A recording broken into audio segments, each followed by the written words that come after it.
the balance that I'm going for in all of these models, right, is a balance between thoroughness and complexity, right? So you can't make something so complicated that it becomes useless, right? It's always easy to just like add more stuff to make it like more accurate, but at some point you're just going to stop paying attention because there's too many squiggly lines and too many numbers. So for example, we have three user states, inactive, low, and high.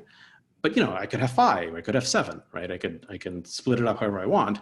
But at some point, it just becomes a rat's nest of lines and circles, and no one's going to look at it, no one's going to understand anything. So it's just important, I think, to keep it relatively simple.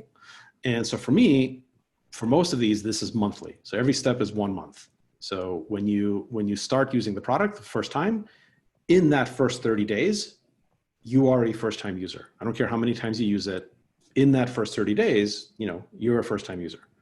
And then in the next 30 days, you're making that step to either, high value, low value, or inactive. And so if you come in and you use it, 20 times in the first month, but then in the second month you never use it, then that's bounce. If you use it 20 times in the first month, and then in the second month you use it, and then the third month you use it, and then you stop, then that's churn, and either high value or low value, depending on where you're churning from. And of course, this is arbitrary, right? Like you can say, well, 30 days is like forever. So, okay, fine, measure it daily.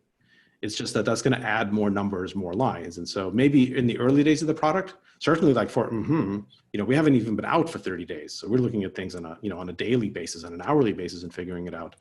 But at some point, that all just becomes too much data, and you fall into the paralysis of like having so many graphs and stats that you feel like you're doing something and understanding something, even though you're not. Like all you're doing is looking at squiggly lines that doesn't actually accomplish anything. So I prefer to simplify it to, something like this, which again, a lot of people look at this and it doesn't look particularly simple, but I think it is.